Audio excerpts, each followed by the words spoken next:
Salam jumpa saudara, kami temani Anda dengan 3 laporan utama tadi dan sejumlah informasi lainnya dalam Kompas Petang hari ini 15 April 2025. Saya Tifal Solesa akan bersama Anda nanti di paruh kedua, namun untuk paruh pertama Anda akan bersama Cynthia Rompas. Cynthia.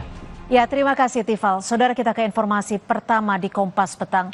Polres Garut bersama Polda Jawa Barat membentuk tim khusus untuk menangani kasus dugaan pelecehan seksual yang diduga dilakukan dokter kandungan terhadap pasien di Garut, Jawa Barat.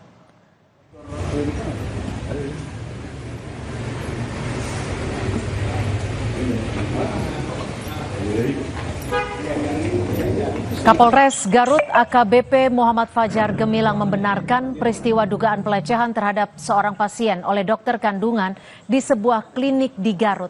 Kapolres menyebut peristiwa tersebut terjadi pada 20 Juni 2024 lalu. Menanggapi video yang viral tersebut, Kapolres Garut langsung mendatangi klinik tempat di mana dokter kandungan tersebut menjalani praktik medisnya.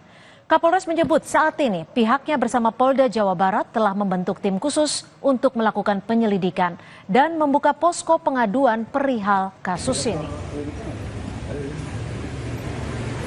Garut beserta Polda Jabar itu telah membentuk tim khusus untuk melakukan penyelidikan.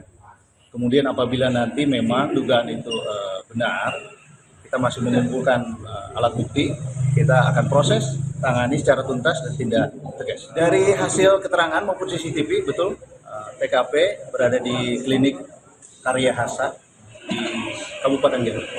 Tahun berapa itu Pak kejadiannya? Kejadiannya kapan itu Pak?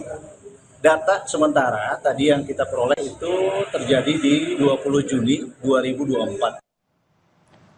Sebelumnya, saudara, sebuah video rekaman CCTV beredar di media sosial.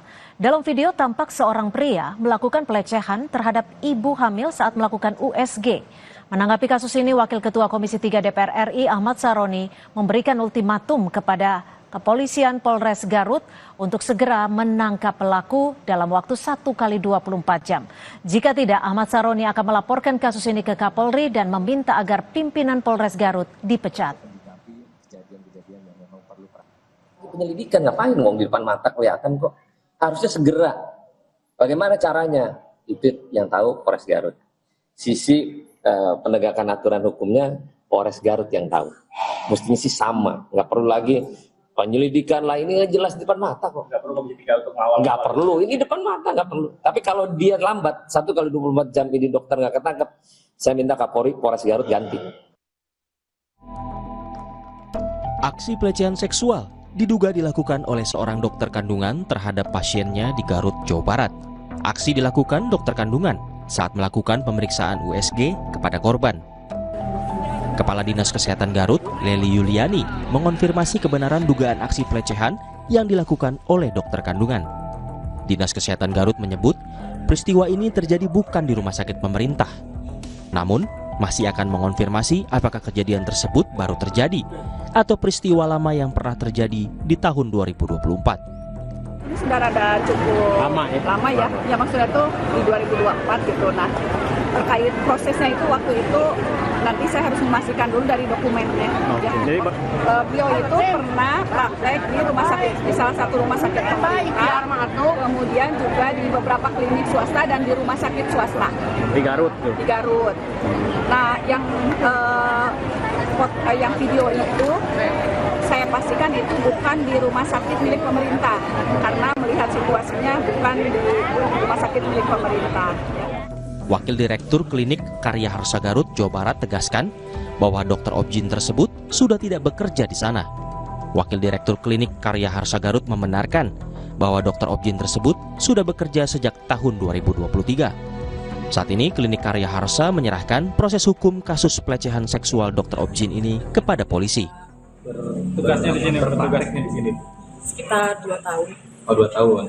Sejak tahun berapa Bu? 2023. Sampai sekarang, tapi sudah kalau dari dulu sudah tidak praktek lagi di sini. Itu sempat ada keluhan nggak sih dari pasien yang disampaikan langsung ke pihak klinik?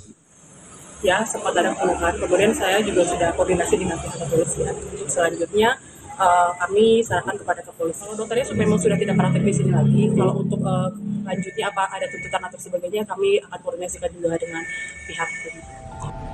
Polisi sudah memeriksa langsung lokasi tempat Dr. Objin yang diduga melakukan pelecehan seksual di klinik Karya Harsa. Namun dokter yang diduga melakukan pelecehan seksual sudah tak lagi praktek di klinik tersebut. Polisi memastikan sudah membentuk tim khusus untuk menangani kasus pelecehan seksual Dr. Objin. Tim Liputan, Kompas TV. Lagi-lagi pelecehan seksual dilakukan oleh petugas medis, kali ini dalam kasus pelecehan seksual di Garut, Jawa Barat. Kita akan membahasnya bersama dengan Ketua Umum PDID, Dr. Selamat Budiarto, dan juga kita akan menunggu Wakil Ketua Komisi 3 DPR RI dari fraksi Nasdem, Bang Ahmad Saroni. Saya akan langsung ke Pak Slamet. Pak Slamet, ini kan CCTV-nya sudah beredar di media sosial. Apakah PBID sudah melihat video ini dan apakah sudah diketahui saat ini keberadaan dokter oleh PBID? Ya, terima kasih. Kami sudah mengetahui dan kami sudah menghubungi ID cabang Garut tadi pagi, sehingga nanti lagi diproses. Dan saya juga heran kenapa di ruang periksa itu ada CCTV. Tapi kan justru CCTV ini yang bisa membantu terungkapnya kasus pelecehan seksual terhadap pasien, Pak Slamet. Ya, CCTV itu bisa itu kan harus izin pasien ada CCTV kalau di ruang periksa. Gimana? Silakan Pak Slamet. CCTV itu biasanya itu di luar ruang periksa. Kalau di dalam ruang periksa, maka dia harus mendapat izin dari pasien karena itu kan rahasia kedokteran.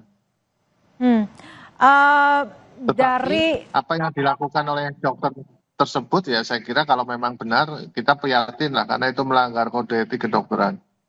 Tapi gini Pak Slamet, di luar ataupun terkait dengan keberadaan CCTV, tapi di sini sudah tampak bahwa peristiwa tersebut terjadi pada tahun 2024 lalu. Apakah PBID sempat mengetahui ataupun mendapat laporan terkait informasi ini? Sudah mendapat informasi. Kapan itu Pak Slamet? Dan 1 hari yang lalu ya kalau nggak salah. Kan itu sudah viral mulai hari kemarin ya. Hari tadi kita sudah menghubungi Ketua ID cabang Garut untuk menindaklanjuti tersebut. Dan saya kira itu tidak bisa dibenarkan ya kalau memang dokter terbukti melakukan hal tersebut karena itu melanggar kode etik kedokteran. Kalau ID sendiri menemukan dugaan pelecehan seksual, apakah sudah dipastikan terkait hal ini? Ya itu kewenangan kepolisian ya untuk membuktikan bahwa itu terjadi pelecehan seksual. Kita hanya mengundang dokternya, terus pasiennya juga kalau ada pengaduan kan gitu kan. Jadi kita menunggu hasil dari kepolisian. Kalau dari PBID sendiri sudah memanggil dokter yang bersangkutan? Mestinya ini kan di cabang ya di Kota Garut, Kabupaten Garut.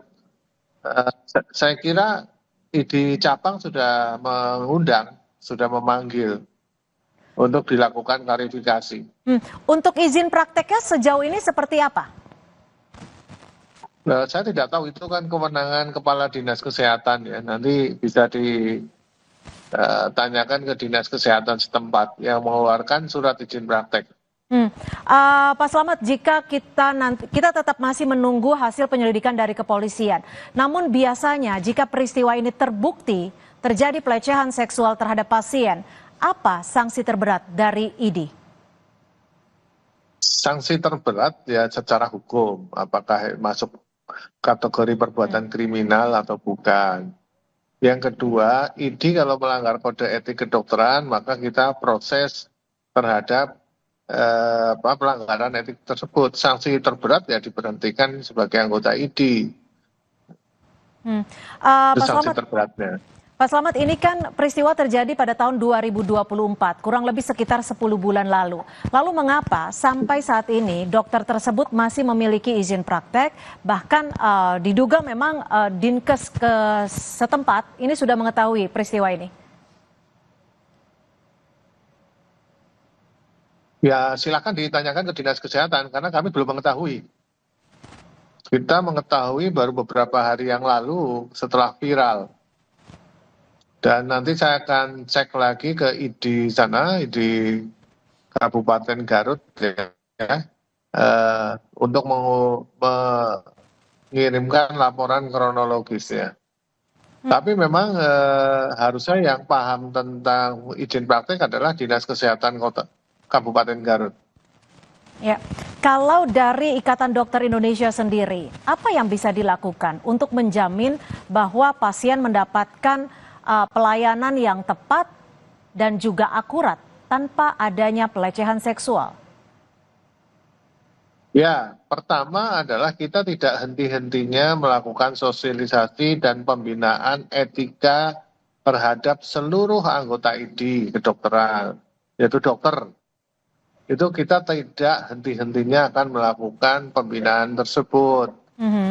Dan kemudian kita juga memberikan edukasi kepada masyarakat bahwa apabila datang sendirian lebih baik ditemani, kalau nggak ditemani oleh perawat atau tenaga kesehatan lain, sehingga akan mengurangi ekses-ekses hal seperti ini kan gitu.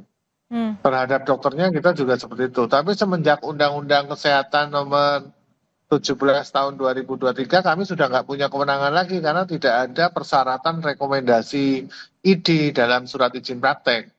Sehingga kita ya tidak tahu terhadap setiap dokter yang praktek gitu. Kalau sampai saat ini dokter tersebut yang dokter kandungan yang diduga melakukan pelecehan di Garut, Jawa Barat itu masih terdaftar di Ikatan Dokter Indonesia, Pak Slamet? Masih. Terakhir kali melakukan pembaruan izin kapan nih Pak? Selama dia masih praktek berarti dia terupdate, masih aktif. Oke, pertanyaannya adalah ketika melakukan perpanjangan izin sebagai anggota dari Ikatan Dokter Indonesia, apakah ada assessment yang diberikan oleh Ikatan Dokter Indonesia untuk memastikan dokter ini sudah menjalani praktiknya secara tepat dan benar sesuai dengan ketentuan? Ya, menjadi anggota ID itu adalah kita ada asesmen tersendiri, tetapi untuk praktek sebelum Undang-Undang Kesehatan terbit ada namanya rekomendasi izin praktek. Di situ kita melakukan wawancara tentang etika kedokteran di situ. Tetapi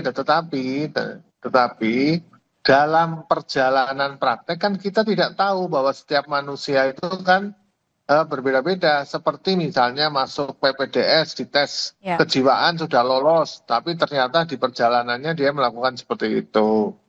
Nah, yang utama adalah pengawasan tadi dan edukasi itu tadi kepada masyarakat. Jangan diperiksa dalam kondisi sendirian. Ya. Jadi masyarakat juga harus diedukasi terkait dengan pemeriksaan ketika melakukan di rumah sakit ataupun di klinik. Terima kasih Ketua Umum PDI, Pak Slamet Budiarto, sudah bergabung bersama kami di Kompas Petang. Selamat sore. Terima kasih. Saudara, informasi lainnya di Kompas Petang masih akan kami sajikan selepas jeda. Di antaranya pihak maskapai akan menempuh jalur hukum atas cekcok yang terjadi antara anggota DPRD Sumatera Utara dengan pramugari. Rumah milik anggota DPD RI Lanyala Mataliti di Surabaya, Jawa Timur digeledah KPK. Penggeledahan terkait dengan perkara dana hibah APBD Jatim dengan tersangka 21 orang.